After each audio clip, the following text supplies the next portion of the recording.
We are down to the semifinals, top four. Everybody that you will see from this point of the tournament onwards is qualified Oh for the yeah. World Championship round of 64 happening sometime later Sometime this before year. the end of the year. We Yeah, know that. It's this don't have an year. exact thing on that, but UCG Bboom Teemo was, of course, already qualified from winning the previous seasonal. His Mhm. will be passed down to a seasonal points qualifier, which we will start tracking a little bit later on when we have better ideas of who can get confirmed. But for now, these two players you will be seeing again later on this year.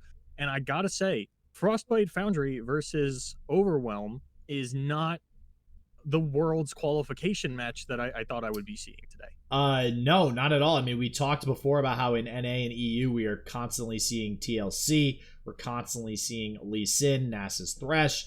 These decks constantly popping up here, but not necessarily Overwhelm. Overwhelm has been around for quite some time now, but we're seeing it a lot more today. And I gotta think a lot of it is because of how good it does versus Nasus Thresh, but not for nothing, Boulevard. In the top cut so far for Asia, we have not seen a whole lot of Nasus Thresh. No, I'm actually checking now to see if there is any Nasus Thresh anywhere in the top four, but don't know that it matters too much. I don't even know if there's any TLC in the top cut, if I'm being honest with you. There is. Okay, we got Okay. TLC on the side of Bboom Teemo, so at least that one's there, but yeah, it is not out of the question that there is just no Thresh Nasus in the top four. Yeah, and that's pretty insane. So, although I'm pretty happy to see that, not gonna lie. I think I think it's kind of fun. Yeah. Because if we Mhm. watch all these players bring these like counter lineups and then play against the decks that they were meant to counter, that's kind of boring. When we Mhm. actually get to see so many different counter lineups run into each other and Mhm. play that out, I think that's so much more interesting. So I am very Oh, happy with the matches 100%. that we have for the remainder of the day. Mhm. On the other side of the bracket, it is JO1 and let me check. Stall the people. Yeah, I was gonna say actually before you got into the top four was some of these decks that we're seeing too, they're even more fun to cast because I've always been a proponent of Teemo as a fun card to cast because of the shrooms. Additionally, we have Targon's Peak being played from DK. That's a fun card to cast for a similar RNG reason. Again, it's not too much RNG, but it's enough RNG to have some pretty insane hype moments. So looking forward to hopefully getting that here either in the semis or the finals. But did you find out who that fourth person was, Boulevard? I did. It was Pisakaru who brought Frostbite Foundry, Lee Sin Zoe, and TK Raka. Yeah. So wow. So no Okay. Thresh Yeah. Nasus in top four. Or TLC for them either. So But back to the game, I do want to say that I really liked DK just presenting lethal mhm. rather casually there and forcing the harsh winds out of Bboom Teemo as early as turn 6. Mhm. And now we are very much lacking in frostbite effects on the side of Boom Teemo. Well, I love that from DK, right? Because I mean, obviously that's your game plan anyways, is to just, get some big old overwhelm units on the field, but you want to pressure that as early as possible because the longer that you stay in the game, the longer and more likely it is that Boom Teemo can get more shrooms in the deck with Teemo and actually deal that damage to Nexus there that you don't have any heal for or anything like that. So I do like that. Again, Boom Teemo, this deck not going to actually deal with the units on the field of DK. We're going to have to rely on frostbiting them. So I do think that it is absolutely crucial that we are getting this Sejuani leveled here on the side of Boom Teemo if we're going to take home this win. Speaking of taking home the win, I'm pretty sure with no frostbite effects in hand, DK definitely has lethal. It's more so a matter of do you go for it? Um, yeah, I mean, here we go. We Because are we going for the do still attack. have this Battle Fury. Yeah, with exactly 8 mana, and Boom Teemo's staring that down like, oh man, do we have another Battle Fury here? And Battle Fury on any of these targets actually means the Brittle Steel is just no longer going to be a thing. We do have Spoils of War active. That's not going to do anything. Mystic Shot could kill the Ruthless Raider in the middle here. What is that other Ruthless Raider? Is that a 5? Yeah, that's a 5. There's a weird tough bug With 5? where it sort of obscures the number, but that is a 5. Gotcha. Okay, yeah. So that's not gonna be able to. I think Battle Fury does close this out here. Yeah, we are gonna get it And on the 3/1. I like diversifying the units, saying you need to have harsh winds here, or really any freeze effect would do it, but it's just not there. The Frostbite Foundry deck just doesn't have any Frostbite, and Boom Teemo is just dead. Wow. the namesake of the deck, and we don't even have any Boulevard. That definitely feels bad. I even think it's exact lethal with Spoils of War. I think Spoils of War sets you to exactly 0. Yeah, because what is this as it currently stands? 4, 5, 10 is 15. No, I think right now we actually are looking at 18 damage. No, yeah. So Spoils of War would be exact 0. Yeah, wow. Wow. DK finds the window. I mean, these are the kind of plays that you have to go for, because there's no real punish, right? If your opponent throws out a frostbite effect, that's not like your units are still living. You're just getting resources out of your opponent, so you can go in for the lethal again on the next turn. And it's not like any of these units are dying anytime soon. And you could have just said, hey, you know what? I'm actually really fine with this attack. You didn't frostbite anything. Let me just take the trades where I can. Go ahead, full clear your board. Go on for the next one. But DK understanding, I need to get the frostbite effects out if they exist. They don't exist. DK wins game 1.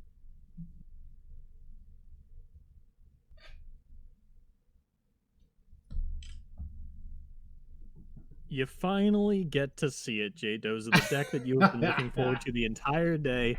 DK brought Aesol, Tryndamere, Targon's Peak. Oh, man. And we don't open with the Peak, but we do have a decent amount of ramp. And, Peak isn't the sole game plan. You can just run out a bunch of ramp spells until you can start continuously casting a bunch of things. And I don't think Bboom Teemo is going to be putting on too much pressure in the early game where you can't afford to just ramp turn after turn.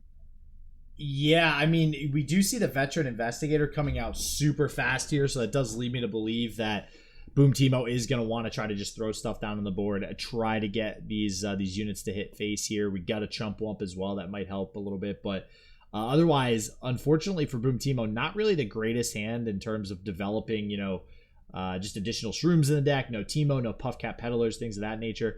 But I do, Boulevard, you are 100% right. My man, this deck, I have been wanting to see this in action. I heard about it before we decided to hop on here and cast these games. We know about it. This deck was around when these cards first came out, when Aurelion Sol first came out, when Targon's Peak first came out. It was kind of a meme deck on ladder. You just high roll into some ridiculous plays.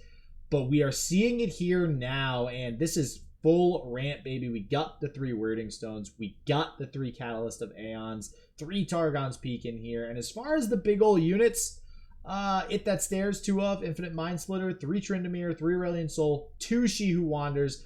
Oh, and when I say full ramp, I mean full ramp, because we also have 2, count them 2, Voices of the Old Ones. If you guys don't know what that is, that's that 8-cost burst speed spell that actually ramps you 2 mana crystals and then draws you some 8+ units from the top of the deck. So we'll see how high rolly we can go with this Boulevard. The answer might be extremely. And at this point, I think that Peak would probably even be a little bit of a detriment. Our hand is a little bit clogged up with Bladed Ravines, and Spacey Sketcher really gets to play double duty here, because on the one hand, it is Equinox generation, which, as we had mentioned a little bit earlier in the round of 32, that's a very useful tool against this deck specifically, being able to take the Puffcat Peddlers off the board and things of that nature, the Ballistic Bots, making sure your opponent isn't getting that consistent, continuous ability value, but it also frees up your hand of all these dead cards, like the multiple Bladed Ravine that we drew. Yeah, and I will say, we have not actually drawn Peak yet. Nope, still haven't drawn Peak. Nope. And actually, I'm trying to remember the name of the card, too. What is the Targon card that actually searches for the landmark? Ruinous Path. Is it? No, it's not Ruinous Path. That's the Shurima one. You were right. It's Divergent Path. There we go. It was a path of some sort. I said it with such confidence, and I'm like, I'm half right. I am 50% correct on this one. So there are no Divergent Path, and I actually played this deck when it first came out, and I was running Divergent Path, so that might come to bite DK. We'll see.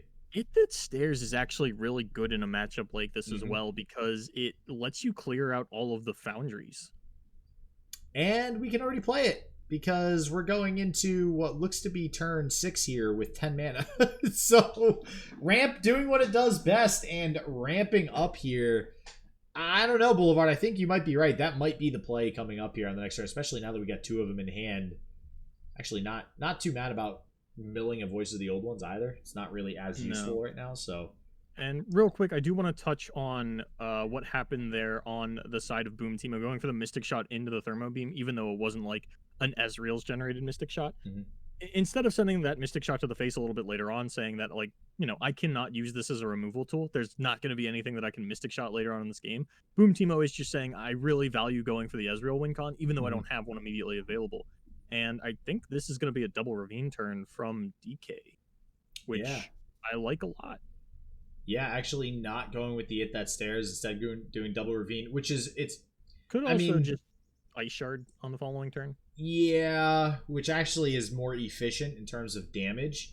And I do think that in this matchup particularly, there probably is some sort of concern of the Hexcore Foundries drawing too many cards, because this is definitely a matchup where your hand, you have a lot of high cost units. It's going to get clogged up. I think we probably want to save the Hit That Stairs for the landmarks, because again, it is landmarks or 2 to all other units. So you can only choose one or the other. And I think this is why we're seeing the Blighted Ravine play here, probably going into an Hit That Stairs next turn. And if we can get another Hex Core committed, that's going to be really big for DK.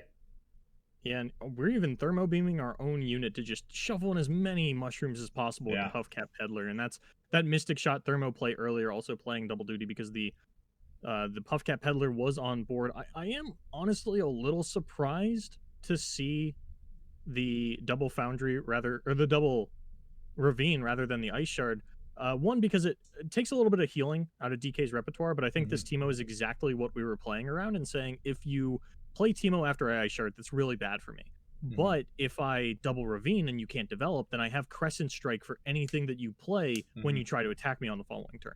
Yep. Yeah, and Crescent Strike looking to come in pretty big here. Again, probably not going to see the Hit That Stairs just yet. We could technically go with Crescent Strike now just to prevent this Teemo attack, and then follow it up with Hit That Stairs. Spacey Sketcher off the top could technically be played alongside both of those this turn. Otherwise, not a whole lot we can do. Mind Splitter doesn't seem like the greatest play here. Yep, it is going to be the Crescent Strike. We do have She Wanders as well. Not sure. Doesn't hit champions, though. Yeah. Yeah. Okay, yeah, that's got to be the green light, right? That is an automatic Hit That Stairs. Yep, there it is. There's that second Hex Score committed. And can we just take a second to really bask in the glory that is we're getting an Hit That Stairs in the top 4 of a seasonal tournament in Asia that is destroying 2 Hex Core Foundries on Field Boulevard. If you were to tell me that happened, I would tell you it was absolutely a one of Hit That Stairs in a TLC deck. Yep. But that is not the case. And personally, Hit That Stairs and She Who Wanders are just 2 of my favorite cards in Legends of Runeterra. I think these cards are so cool. The lore behind them too. Animation, awesome, but still a little bit of a rough spot. Tryndamere is still going to be susceptible to things like Frostbite effects, and I think that's why we're going for the open attack here. What we're actually going to do is Infinite Mind Splitter this Teemo and this Ballistic Bot, assuming that nothing else comes out of Bboom Teemo on the following turn. And there is nothing that Bboom Teemo is going to be able to do about it. I mean, theoretically, we could entomb it, but then it's already going to get the stun off, so we have to entomb it on the correct turn to actually just get one attack off with the Teemo, which honestly, maybe that's enough. But, I mean, we also have 2 Ice Shards in hand, right? So that kind of seems like a reach if we're actually going to go that route to get through a Teemo attack here. So not Hit That Stairs, sorry. There's too many big units now. Mind Splitter. Mind Splitter does seem like it is going to get a lot of work done here if it is able to target the Teemo. Otherwise, we're kind of running out of fuel here for Bboom Teemo. I mean, we get the Sejuani to possibly push through a little bit more damage, but we kind of are just all in on the shrooms that are left in the deck of DK right now. Normally, the Spacey Sketcher is a little bit of a risk there because, like you had mentioned, that Sejuani being able to push through damage, we can play that onto the Spacey Sketcher and push through. I believe that this Sejuani is leveled, so we'd be pushing through 5 damage, maybe even more if we go for 3 Sisters Fury of the North, things of that nature. But I think this is, the Entomb play that you had talked about, trying to make sure that we can push through this Teemo attack, and it will work out. We have the double Ice Shard, but there is multiple answers for that on the side of UCG Bboom Teemo. Yeah, actually, I think it's more important if we get a no plunder feels really bad. I was going to say shared spoils would be amazing right here too. Yeah. But unfortunately not going to get that. I think that would actually probably seal the deal if that were the case, but almost certainly. Your opponent's then taking 6 this turn because of the 2 Ice Shards plus the 4 damage from the shared spoils Teemo. I think you'd actually have lethal with Fury of the North. I think you just play it.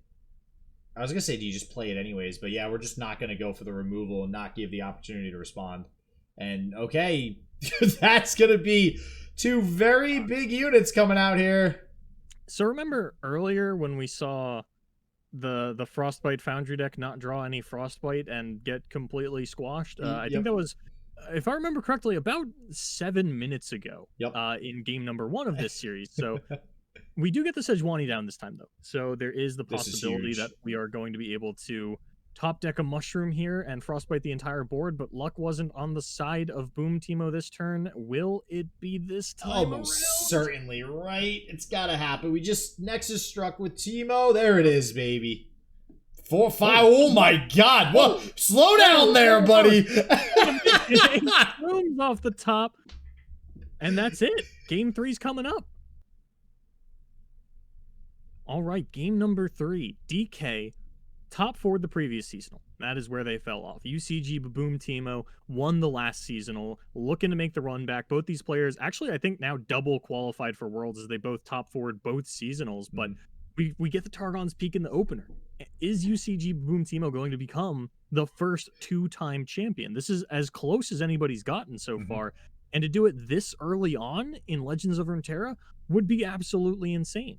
Yeah, that would be pretty nuts, Boulevard. So I don't want to say I'm rooting for Bboom Teemo here because I do love the lineup that DK has decided to bring today. So I'm very in the middle here, but very curious to see who wins. Dice, Targon's Peak online immediately. Wow. I gotta say, when I heard about Targon's Peak, what immediately clicked for me is how good I think it is. Oh my god! Oh, ooh, that's is that it? That's got to be game. Is that game over? is that just how it ends? You don't even have Ruination mana yet. Come on. There's the emote, there's the Darius emote. What I was trying to say is that oh man, like Targon's Peak does nothing for Lysandra. In fact, sometimes it's a detriment because if your Spectral Matron gets hit, that means it's not an 8-mana card that's coming down. That doesn't actually reduce the cost of the Watcher. And now we have to flash freeze Vengeance to take care of the Aurelion Soul, but there's still 9 mana left on the side of DK. I would imagine we're gonna ramp. See if we can. Oh, if we hit 2 Feel the Rush in a row, Jdoza, DK's got to be the winner of the season, right? Like, skip the finals, give it to him. Oh my god! You've got to be kidding! Just give it to him my god! Look at the Garen! DK, you're the best player in the world. It's not even close. When you can draw cards like this and have RNG happen like this, you are by far the best Legends of Runeterra player, that's game. That's the salty story of the ages. How did you get knocked out of the seasonal UCG Bboom Teemo? Let me tell you about the double FTR when I was on 6 mana. But that's why you play this deck, though, right, Boulevard? You play it and you go, you know what? Listen, semifinals, finals, I'm just going to high roll my way to a victory. That's how it works. We actually do live here. No, we don't. No, we don't. We actually... no, there's no I was world. thinking we could Vengeance... these Tryndamirs have 2 lives. The Aesol has a spell shield. Look, Trundle's just kind of in here doing a little jig, trying to figure out which unit he wants to block for the end of the game, but holy moly. You know... DK is moving on to the finals in spectacular fashion. What a cast this game was, Boulevard. This is what a game, what a high roll, DK.